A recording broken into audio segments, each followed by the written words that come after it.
The following program may contain coarse language, violence, nudity, mature subject matter, or scenes which may not be suitable for all viewers. Viewer discretion is advised. All Hit Radio.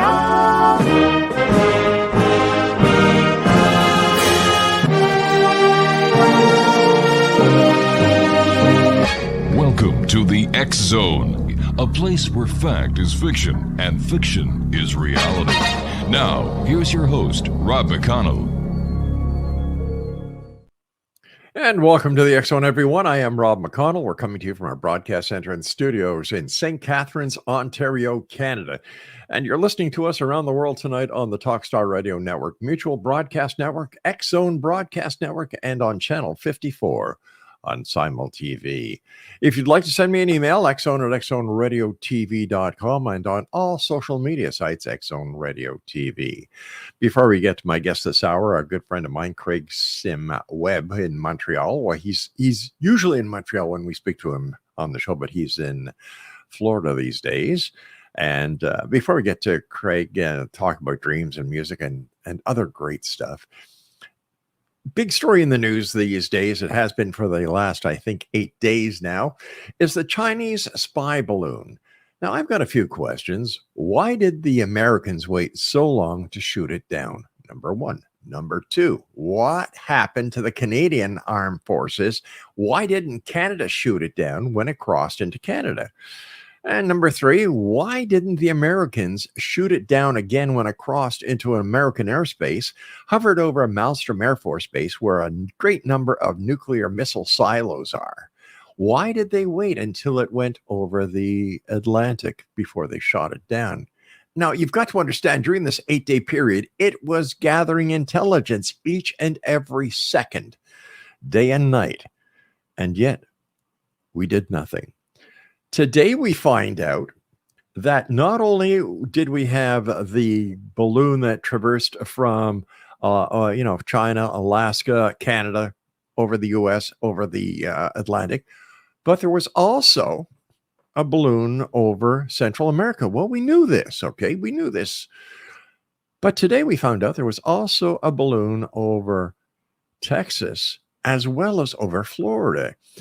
Now, I looked at this and I said, Now, going back to the 70s, there was a story about a UFO that paralyzed missile silos at Malmstrom Air Force Base, as reported by Captain Robert Salas. Here we are looking at a Chinese balloon hovering over Malmstrom Air Force Base in the year 2023, and nobody does a damn thing about it. Okay. But here we've got two other balloons, one over Texas, Houston, as a matter of fact, one over Florida near Kennedy Space Center. And in Houston is the Johnson Space Center. Of course, everybody knows about the Kennedy Space Center, Cape Canaveral. Nobody did anything about it. What are we afraid of with the Chinese? Come on. If it was anybody else, we would have shot them down. But why are we playing, we got to be nice to the Chinese? It doesn't work like that, guys. They violated Canadian airspace. They violated U.S. airspace. And we didn't shoot them down until 8 days later, after they'd gathered enough intelligence. Brings me to another possibility.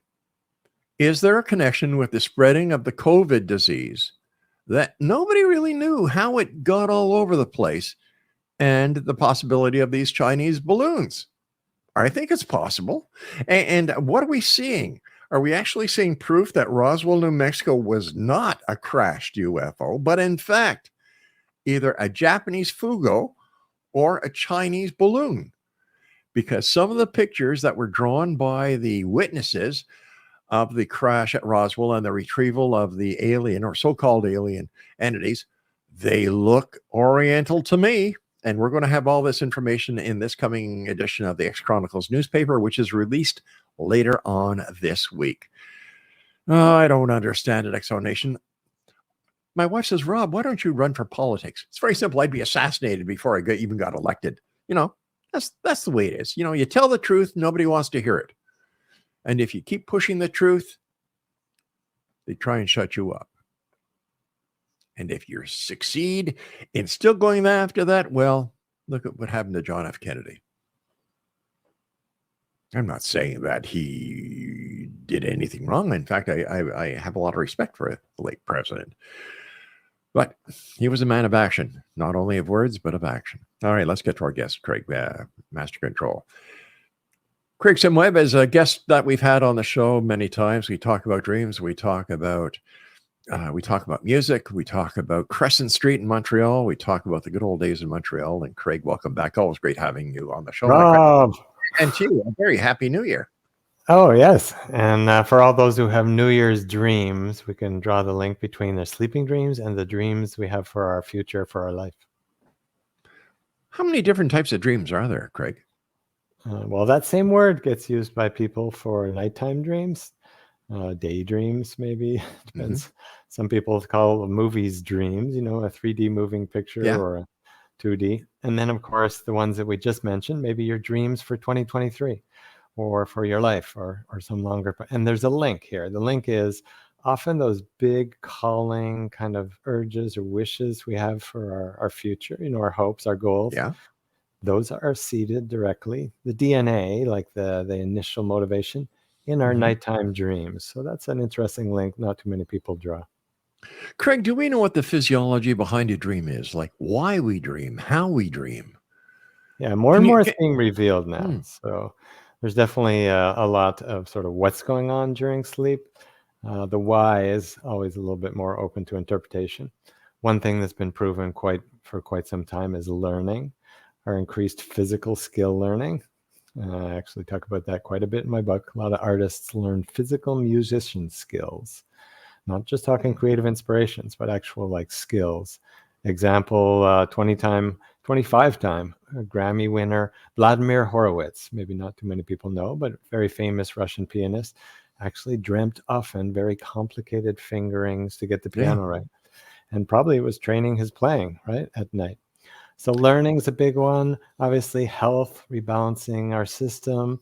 I would say we got the psi factor. We have our little, to use your balloon analogy, we send out our little balloons at night to answer a question. So creative insights, maybe telepathy, clairvoyance, precognition, lots of things we can get to today.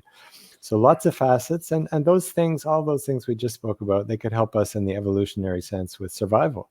If we can tell when the woolly mammoth, or I guess the saber-toothed tiger is coming in advance, or if we can sense the environment, it could like protect our lives and help with evolution. How does our daily activities affect our dream state? Yeah. I'll give you an example. Maybe you can help me. The other day, I was told that something negative about someone.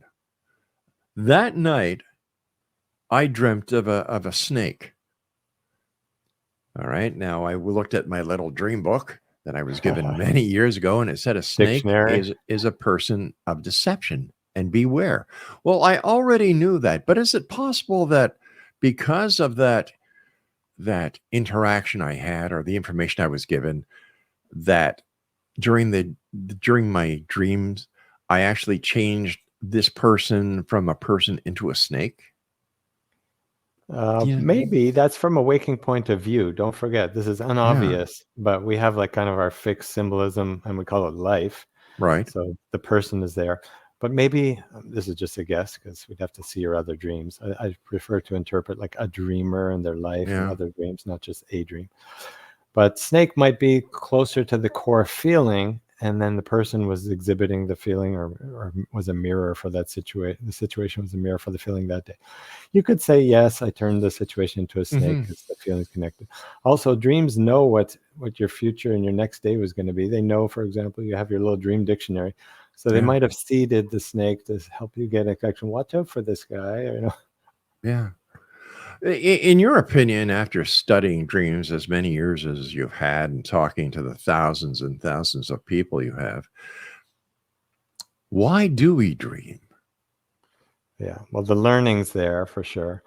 I think one of the explorations we could offer is a question, not necessarily like an answer. And it sort of shows like how multifaceted that, I think, answer would be for why do we dream, is why do we live? What's life for? which seems like, how's that an answer? But it's just so multifaceted, and everybody's going to have their expression, feeling, ideas about it, opinion. Since from, I guess, seeing people, we certainly dream for the physiology we talked about. We're certainly dream to get creative insights. Some of it just entertainment, play, fun. You know, we watch a movie, we dream at night. Why is that so different? A little link you might like, Rob, actual physical movies that we see on now, like our streaming services and before, and maybe still somewhat on the big screen, were probably directly connected to us or brought to the physical life from dreams, since Thomas Edison, who more or less perfected the movie projector and the things that connects the soundtrack to the film, actually was often encouraging his employees to dream, like even at work, you know, take a little cat nap, get a creative inspiration. The light bulb example. Yeah.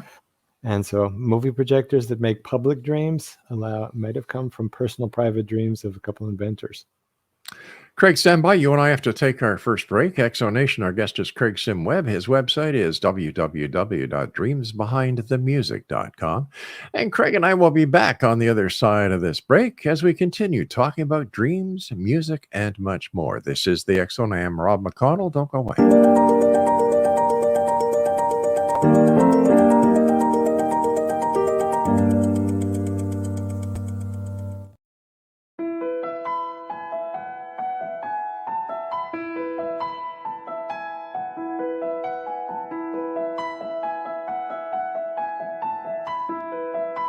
From the Canada-US border in the southern region of Niagara, traveling north in Ontario's Golden Horseshoe, then east and west of the Greater Toronto Area, there is growing awareness and excitement as more and more people are starting their day with Beautiful Mind coffee, the delicious healthy coffee that your brain will love. Made with ethically sourced 100% Arabica coffee, Beautiful Mind coffee is roasted and ground in small batches to ensure each bag contains a wonderful full-bodied artisan coffee. Scientifically formulated, Beautiful Mind coffee is the only coffee blend that contains 3 herbal ingredients found to aid in boosting your daily mental clarity and focus. Maca root powder, green tea extract, and American ginseng have been selected for their ability to support good brain health.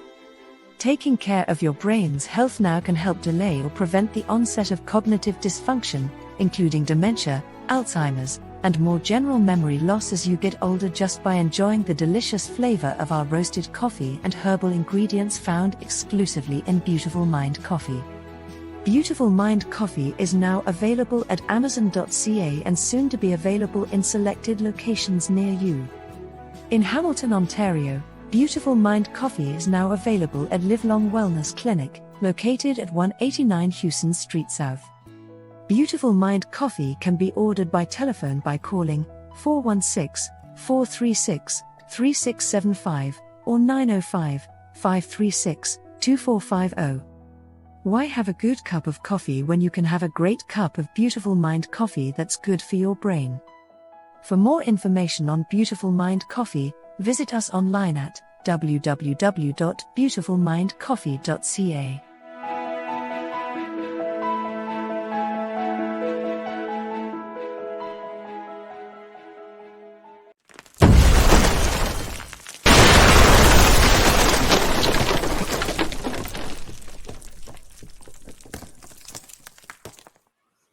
And welcome back, everyone. Before we bring Craig back on, if you would like to take part in the 2023 coffee survey, visit www.consumersurveys-coffee-feb-2023, or visit us at www.xzoneradiotv.com. There is a link to that survey. We'd certainly love to get your feedback about what you feel about coffee, where you think coffee is going to be going in the future. Once again, the X Zone is being brought to you by Beautiful Mind Coffee. Visit online at www.beautifulmindcoffee.ca. Craig Sim is our guest. Craig Sim Webb is our guest. His website is dreamsbehindthemusic.com. Craig, why did you decide to become an expert in dreams? Well, I think it was more like I got kidnapped Oh instead no. of me deciding. I use it as a little bit of a metaphor, but I think you might know my story. I'm a good, let's say, good-natured and pretty official objective physicist, studying physics, scientist here. And it's not so much like I was exploring it. I really was a scientist in my identity. And then, pretty strangely, and now in retrospect, a little more obvious, but at the time, a big shocking experience, stuck under a whitewater raft, maybe 10, 15 seconds, no chance to gasp for air. Then cut to like rafted the rest of the day, kind of as normal, near drowning, a moment when I thought, wow, this is it, I'm dying. And then started remembering 10 dreams a day, having lucid dreams, premonitions were very specific that came true. And so I guess I expanded and started exploring. And there probably was a moment, though, you're right, Rob, because I did a lot of research, ended up at the Stanford lucid dreaming research that brought lucid dreaming to the world. And then came back to Canada and said, wow, how could I get some of this research and maybe some of the knowledge that I've had out to the world more? And that night, or maybe a few nights later, as I was still wondering and wishing for, I guess, my career or calling, I had this powerful dream where I could speak at schools and speak on radio, television, and later in the dream, play music, share some of maybe the same insights creatively through artistic means. So, downloaded songs and things. And so I guess kind of like a link, I clicked on that link, and here you see lots of choices and devotion 30 years later. That's where I guess it originated, back in that simple dream and the choice to follow it. Now, Craig, prior to your near-death experience under the raft, had you been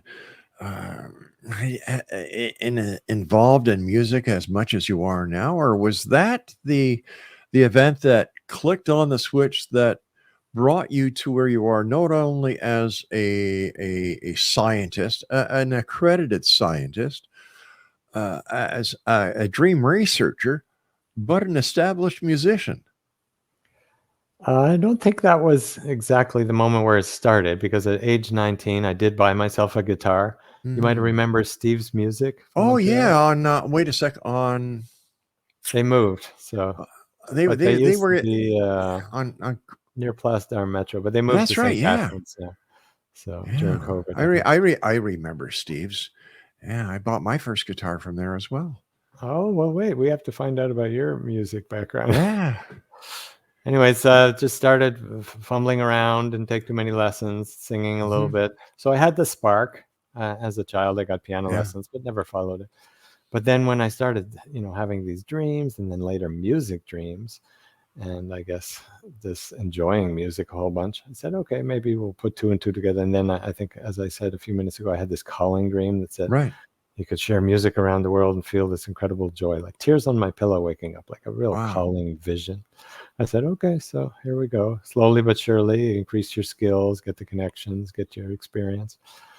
And I guess bridging left brain and right brain. So I think it probably came because I was so far into like physicist and like objective science and have to prove it, that later on in life, now more and more, include some of the art, some of the freedom, some of the lightness, maybe the same experiences or same like principles being used, but coming out in a more easily digestible form, which is also a little bit more enjoyable, not quite as dry as paper, text, research, but both go together really well, because I'm researching musical dreams.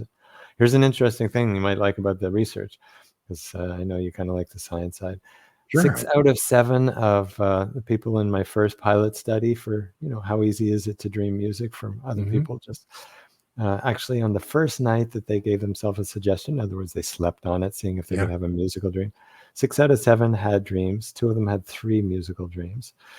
They had all of them. 6 out of 7 had musical dreams. And then within, I think, a week, by the end of the week, the 7th person had a musical dream. And, I think one had 3 years prior musical dream, the other one sometime in childhood, and the other 5, none. So I was like, wow, that's high. That's 100% statistic. That's like unbelievable statistics. So checked it out more and more, and saw, at least anecdotally now, it's kind of like an on button. Soundtrack on here, just maybe like my muted mic a little bit earlier. Just got to press the unmute button and you get a soundtrack of music. Have you ever had musical dreams? Yeah, I used to have a lot more of them when I was younger. Yeah. When you had your guitar. Yeah, when I used to play, yeah. I actually played in one of the very first Beatle clone bands in Quebec called the Cell Beat. I bought my Oh, first Rickenbacker guitar from Steve's. I bought a Vox amplifier from Steve's. okay, nice. I over the years I had the pleasure of playing with Gordon Lightfoot, Leonard Cohen, Wow.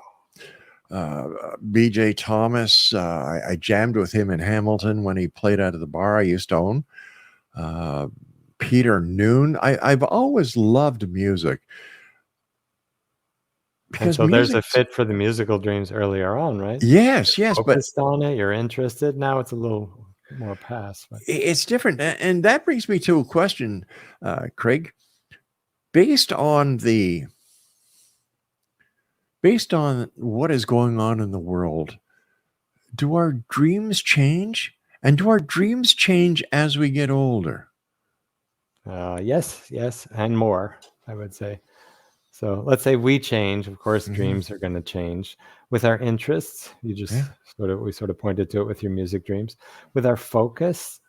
So if we get really focused on something, one night we could just have a dream on it. I'm sure you slept on a problem or a Yes. question you had. So Yeah. there we can see that our dreams go.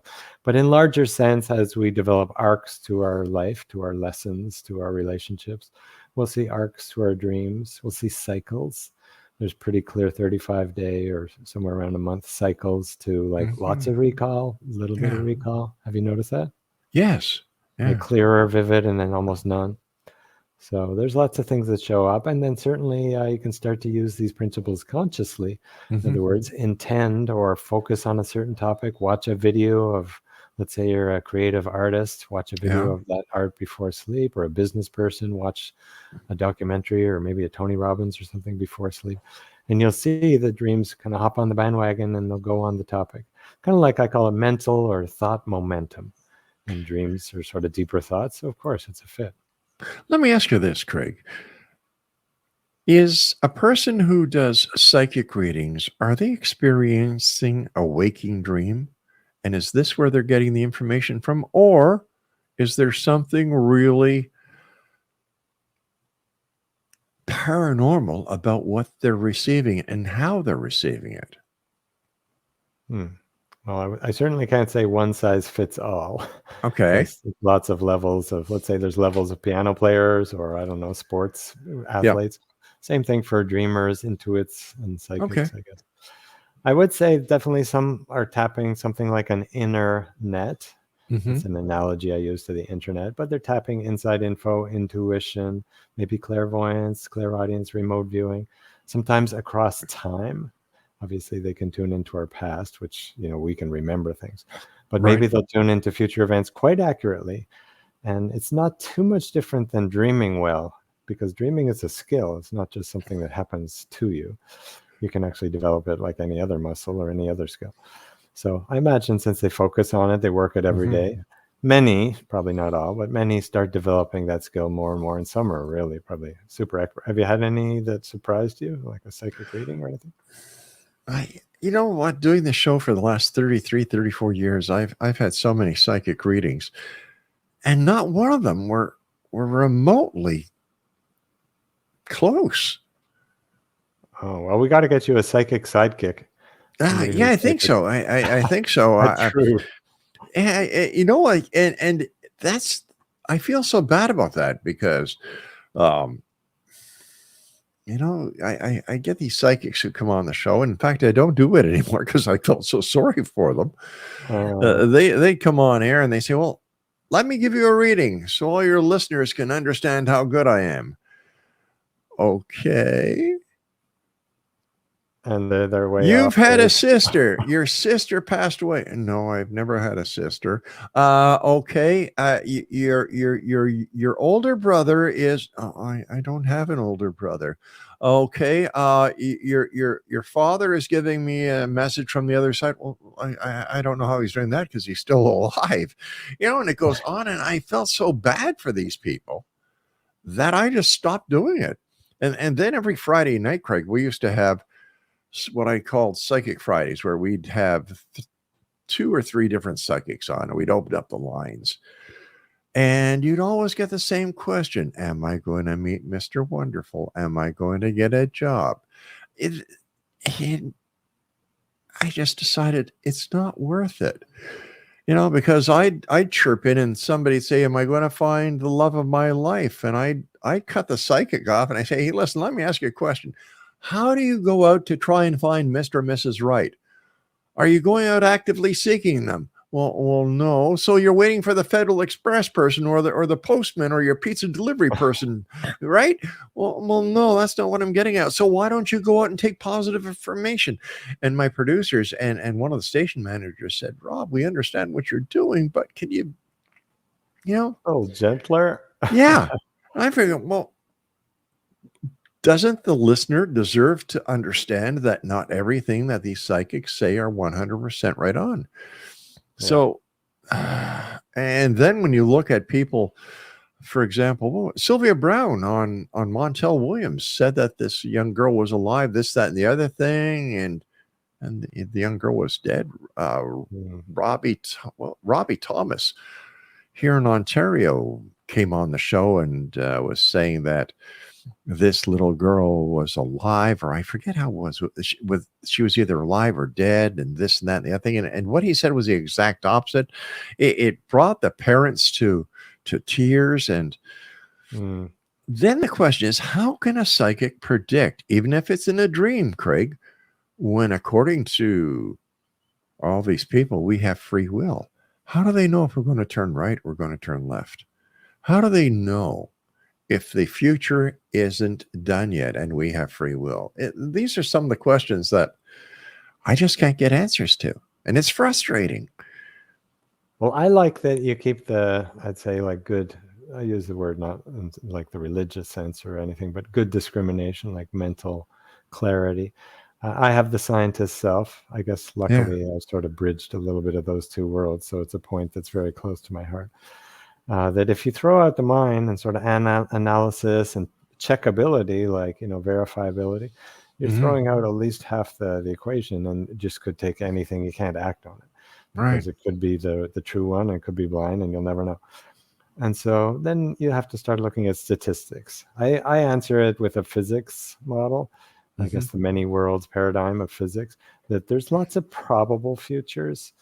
Some are more likely. We did get like quite a number of reports, and I had a strong, clear dream actually 5 years on the morning before September 11th. Really? September 11th, I guess 1996. Of huge buildings crumbling into the ground. I didn't think anything of it at the time, but I just noted it in my journal. And I know one of the principles is you actually often dream things that are related on the same day previous years. I don't know, like a strange birthday dream or some kind of seasonal something. But I just happened to be checking back one time, and I think I might have searched, buildings crumbling. And I said, oh my God. And I got a lot of calls. So I thought, okay, a very likely or a highly probable event, the terrible events of September 11th. Some people tuned into, which is, that was a one time in the West anyways. So a pretty rare, unlikely thing. And the people that I like, or the ones that I would take as valid, actually had to have proof that they spoke it, shared it, or drew it before. There was one artist who actually drew it like crazily clear, I think, and showed, I guess, whoever it was, and was trying to get them to like be careful and beware. So some of these things, they're always going to be first person anecdotal because they're a bit tough to prove, but there's been research that gives it, under the 0.1% probability of just random chance. And then I start to go, okay, there's something, and we need to explore, learn more.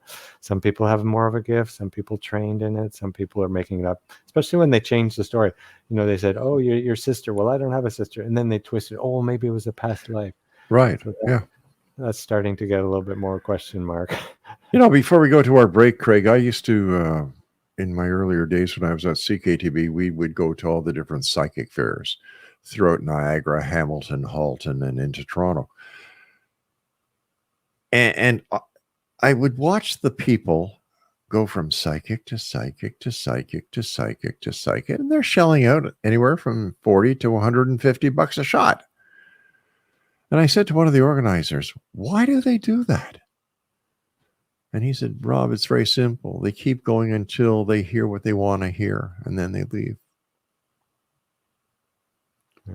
Hope, Hope. maybe something like that. A wish. Craig, you and I have to take a break, my friend. Please stand by. Exonation Craig Simweb is our guest. www.dreamsbehindthemusic.com. This is the X Zone. I'm Rob McConnell. And for all the different shows that we have here on the X Zone Broadcast Network, let me see. We have Gulda Wieka on Mission Evolution. We have Kevin Randall on A Different Perspective. Coming back, Larry Lawson and Paranormal Stakeout. And they're just some of the programs we have. All the programs that we have that have been aired or are airing, including some of the editions of the X Zone TV show, they're available for you free, without any hitches, without anything. You don't have to dream about getting it. All you need to do is go to www.xzbn.net. We'll be back on the other side. Don't go away.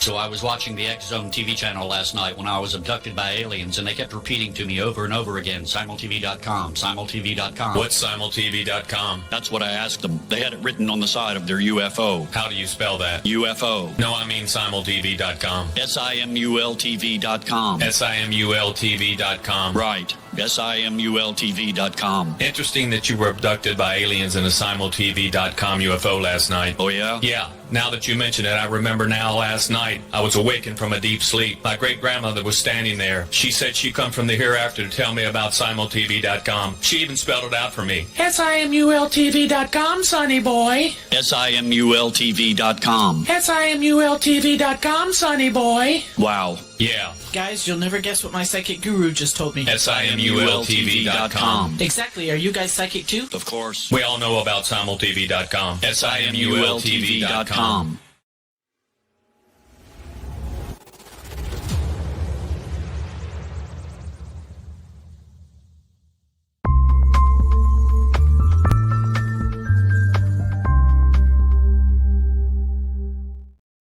And welcome back, everyone. Our good friend Craig Simweb is with us. www.dreamsbehindthemusic.com. Craig, how did your dreams influence your music? Well, first off, I started dreaming the actual creative inspirations. Some of my songs have. I started noting also what I call musical archetypes. You know, we have some pretty common or maybe semi-universal symbols of falling, flying, chase dreams. I'm sure you've had those, listeners. Yeah, sure have.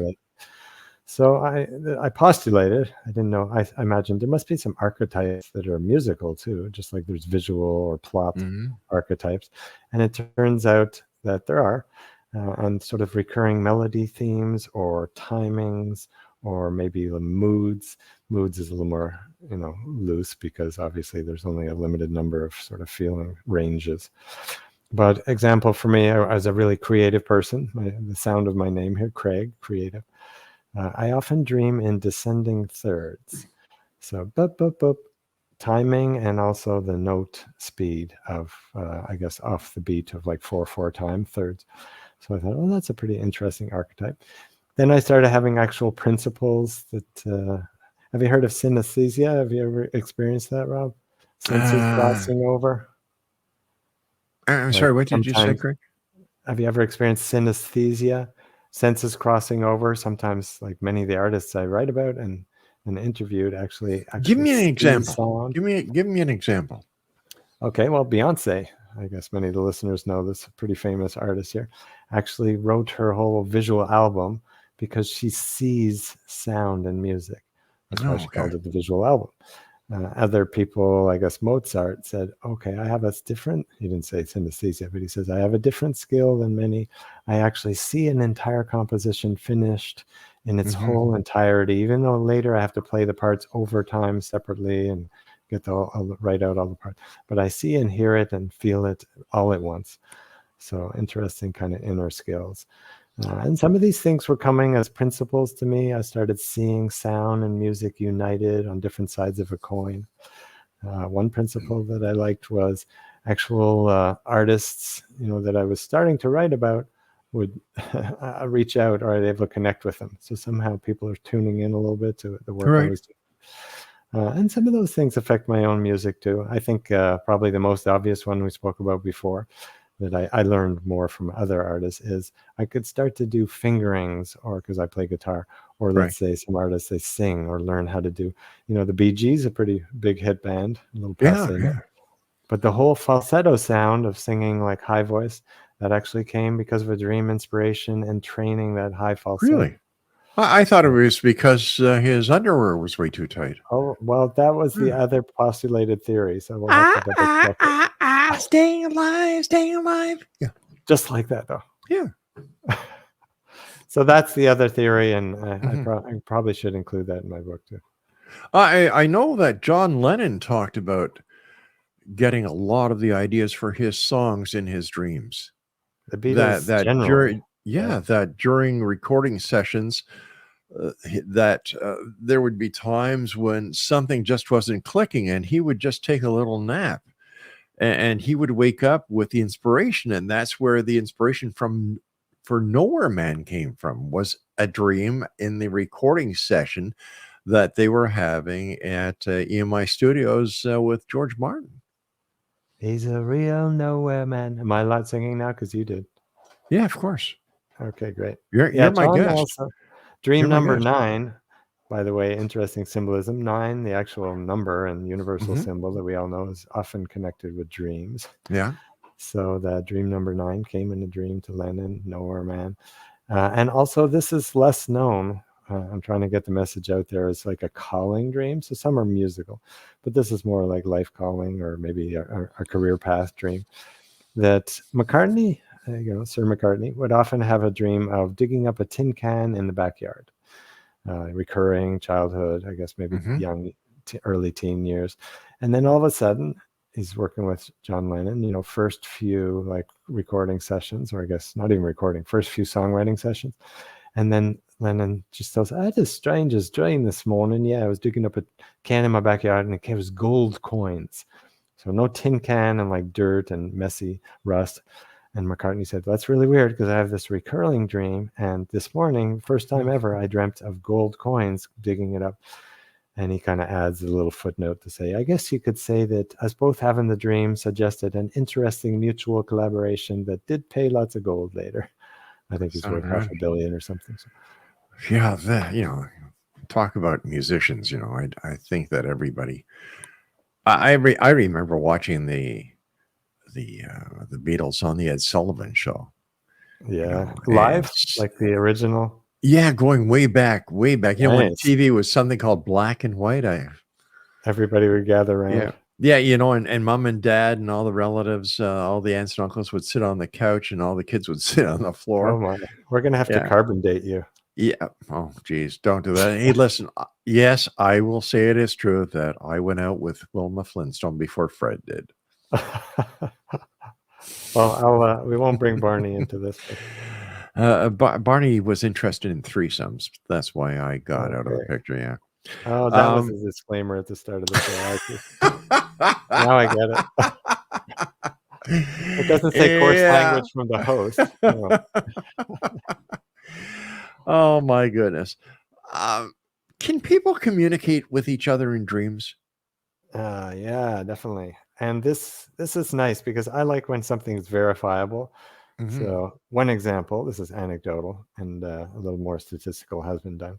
But anecdotal is one of my star students who was, moving along pretty good after a few years of training with me. Said, okay, I want to meet this other student in the dream. He picked the name, but didn't know anything about them. I mean, they'd been in classes together, but didn't know Right. like where they lived, maybe the city, but that's about it. So he said, okay, I was, I kind of turned my hand on the doorknob in the dream, realized, oh my gosh, this is a dream doorknob. I don't quite know how that came to him, but anyways, he became conscious, lucid in the dream, started flying up in the clouds and said, oh yeah, I wanted to go visit this. And they gave permission. So I wanted to go visit Mika. So he kind of set the intention, I guess. He didn't have a GPS in the dream. But let's say a conscious dream where he's now guiding it. He's lucid. Mm-hmm. He flies through the sky and lands somewhere near San Francisco, because he kind of knew San Francisco. And he meets this Asian gentleman oh, interesting. And the old gentleman's talking to him a little bit, and then he sees the specific street sign, which I can't give, but let's just say it started with 4 letters that he named. And then the Asian gentleman said, oh, yes, if you go down the street, and kind of gave the final directions. So he flew down the street, saw the number 2 clearly on the apartment door, or I guess the house door, knocked in, and I won't get into the whole story, but there's about 4 or 5 other facts that are pretty specific that he later privately, I made sure it was private without talking to each other, related to me. I checked with the other person who was in dream class, and she said, well, that's interesting. You know, my father is an Asian gentleman because I'm from Japan. And it's interesting because another fact I didn't share, he saw her photo, the photo of the Asian gentleman in the lobby, or in the, I guess, what do you call it, vestibule of the house. And she goes, that's interesting because I actually had it there up till a week ago, but now I put it in the drawer. But he was a picture of him. And so she described the picture. And then she said, the name of the street starts with these letters. I said, okay, that's good, because I asked specifically what street. Sure, of course. And then enough facts to say, okay, we don't have to overkill it, but something pretty unique's happening. And she got so excited and into it that she sort of sent a dream and kind of met and found some verifiable connection. Let's say there's, you know, a Skype, a StreamYard, a Zoom in waking life.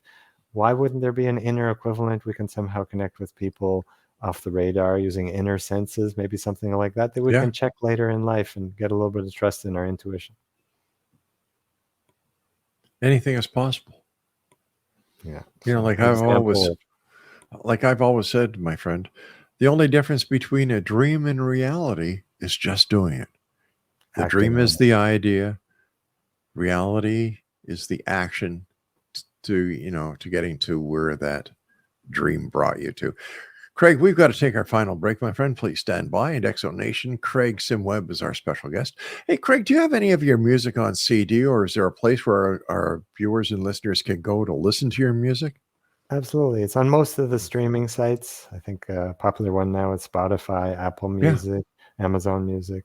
So just look up my name and you can find some of that. Would you mind if we took some of your music and made it available to our listeners? Depends which one. The clips. I think if you see, I sent you a link to the clips. Those are okay. You can use it. I think I've used it for bumper music, but full songs, I prefer that people kind of get it from the source so that it doesn't get too modified out there. Oh, no, we wouldn't want anybody to modify it. We don't want that. But any clips, sure. Yeah, all right, super. People inspired for what they can find in their own dreams. All right, please send me those clips again. And Exo Nation, our guest this hour is Craig Sim-Webb, www.dreamsbehindthemusic.com. I'm Rob McConnell. We'll be back as we wrap up this hour here in the X Zone from our broadcast center and studios in St. Catharines, Ontario, Canada. Don't go away, my friends.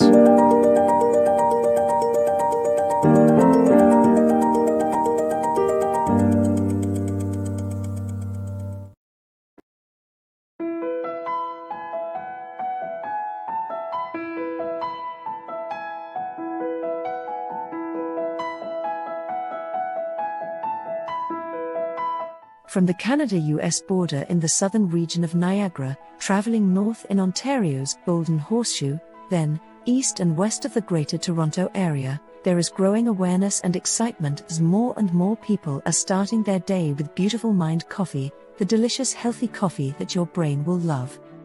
Made with ethically sourced 100% Arabica coffee, Beautiful Mind coffee is roasted and ground in small batches to ensure each bag contains a wonderful full-bodied artisan coffee. Scientifically formulated, Beautiful Mind coffee is the only coffee blend that contains 3 herbal ingredients found to aid in boosting your daily mental clarity and focus. Maca root powder, green tea extract, and American ginseng have been selected for their ability to support good brain health. Taking care of your brain's health now can help delay or prevent the onset of cognitive dysfunction, including dementia, Alzheimer's, and more general memory loss as you get older just by enjoying the delicious flavor of our roasted coffee and herbal ingredients found exclusively in Beautiful Mind coffee. Beautiful Mind coffee is now available at Amazon.ca and soon to be available in selected locations near you. In Hamilton, Ontario, Beautiful Mind coffee is now available at Livelong Wellness Clinic, located at 189 Hewson Street South. Beautiful Mind Coffee can be ordered by telephone by calling 416-436-3675 or 905-536-2450. Why have a good cup of coffee when you can have a great cup of Beautiful Mind Coffee that's good for your brain? For more information on Beautiful Mind Coffee, visit us online at www.beautifulmindcoffee.ca.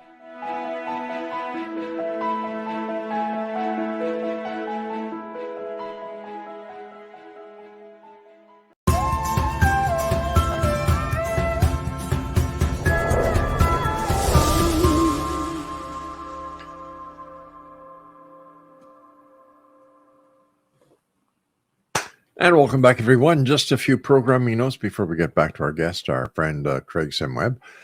Larry Lawson, Paranormal Stakeout returns to the X Zone starting in March. I had the opportunity of speaking to Kevin Randall, A Different Perspective. He's going to be doing some specials that we are going to be broadcasting as soon as we get them. And of course, the X Chronicles newspaper for February. March is available later on this week at www.xchroniclesnewspaper.com. The X Zone is being brought to you by our good friends at Beautiful Mind Coffee, www.beautifulmindcoffee.ca. I was speaking to Chris Winslow, the COO of Beautiful Mind Coffee, earlier today. And Beautiful Mind Coffee is going to be available at Amazon.com as soon as the link is available. They're telling me that it will be on their website at www.beautifulmindcoffee.ca. Craig, let me ask you this question, my friend, and it only came to me as I was doing the throw for Beautiful Mind Coffee. What we eat and what we drink, does this affect our dream patterns? Completely, as do, of course, medications, drugs. Yeah. So that's one's caffeine. I think most people are pretty aware, don't have the caffeine before sleep. Unless maybe in tiny doses, you're doing like a wake sleep experiment. You want to have very like kind of interrupted sleep, not every night. But in all fairness, I must tell you that Beautiful Mind Coffee has maca. It has decaffeinated green tea extract, and it has American ginseng in it. So that could be interesting. I don't know the specific effects of those, but try it. Send me your mailing address, and I will send you a package of Beautiful Mind Coffee. Thank you. My pleasure, my friend. That's great. And we drink it all. Theobromine. Pardon? Do you know theobromine? That's the active ingredient in chocolate. About a third of people, that'll have a similar effect of a little bit more wakeful, usually after a couple hours of sleep. I've got to tell you something here, and it'll be between you and me and all our listeners, right? My wife is addicted to chocolate. At night? Any time of the day. Laura! No, shh. Gosh. Okay. You know what? It's funny whenever she's feeling down in the dumps. I go to the dollar store and buy $30-$40 worth of chocolate bars and say, "Here, honey, I hope you feel better." Well, it activates, I think, the same brain center as the love does. So maybe there's a filler, a wish fulfillment response there. Yeah, it's how does the different foods we eat affect our dreams? Body chemistry, basic body chemistry. Yeah, just think if a medication affects it, food in a way is a light medication. I can understand a medication affecting a dream, but and our sleep cycle. Any mother will tell you breast milk is great for having their child go to sleep. Tryptophan. If you isolate the ingredient or the element, it's more or less like a drug. So, like different things will have different effects on our whole physiology. You space out after a big meal, doesn't really matter what it was. So you'll start to see the specifics. I don't know. Experiment. I don't know. It's not universal usually. A turkey dinner kind of that does it for me. Give me a turkey dinner, and then a half hour later, give me my old beautiful chair in the living room, and I'm happy. And have you ever noticed any nightmares or upsetting dreams after different foods? No. Well, just give me a second. Let me think about that. As you know, I've got MS. And there are times when after I had just been diagnosed with MS, they had me on different medications to try and see what would work best with me. And I'll tell you, some of those drugs that I was given, holy shit. Talk about nightmares, my friend. And others, man, they just did the trick. So when we went through and we were working with the team of doctors that I had working with me way back then, the nightmare dreams, the medications were taken off the shelf, taken off the list right away. But the ones that would bring peace, serenity, as well as doing what they were supposed to do as far as physiological, yeah, they maintained. And thank goodness since 1980 I've been able to get myself into remission a lot of the time. Thank goodness. That trigger the relapses and getting out of the remission. But so maybe like body wisdom, it's saying nightmare is a simple signal. This ain't good stuff. Don't take it. That's right. That's right. And I believe in that 100%. Time goes by so fast when we're with you, Craig. I want to thank you so much for joining us. It's always a great pleasure having you here. Excellent. And fun. I've got to tell you something, pal. A little bit of fun here. I've known you, I don't know how many years now. I think we've passed the 10-year mark since you've been on the show with us. Easily, yeah. I respect you because you're a scientist. You've paid your dues. You know what you're talking about. We have people come on the show who are dream experts, that their expertise comes out of a book. You, my friend, are the real McCoy. And I want to thank you very much for all you do and for bringing the information as well as your personal experiences up to the listeners of the X Zone Nation. So now I'd like to ask you, Craig, what is your final message for our listeners and viewers tonight? Well, appreciation first for recognizing that. Not everybody recognizes that. Appreciation for listeners who might act on some of this, let's say some of the fun stories, but there's some helpful tips hidden in there, principles you could try, experiments. Certainly on the website or in the book, you can check out more. So thanks for acting on them, because we want your dreams, your hopes, your inside info, your insights in our world. So please act on your dreams. And if you want to check out the book, there's lots of great, interesting stories, but lots of universal principles and some techniques, dreamsbehindthemusic.com. And if it speaks to you or the show speaks to you and you want to go a little deeper, check out craigwebb.ca. And we can discuss and see if you want to train or be part of a class or something. And then look at all the free info online that helps you recall dreams, how to go more conscious or lucid, how to have creative dreams. Let's just get everybody really dreaming a better world and a better life. That's what we're after. Craig, always a great pleasure talking to you. Safe travels, my friend. Let me know when you get back to the beautiful city of Montreal, the city that I love. Thanks, Rob. I'll have you back. I'll send you a link with a little music for your listeners. Please. Check out the X Zone website and you can find some of those. Appreciate it, Craig. Take care of yourself. Safe travels. And thank you so much for joining us tonight, my friend. X Zone Nation, my guest this hour has been Craig Sim. www.dreamsbehindthemusic.com.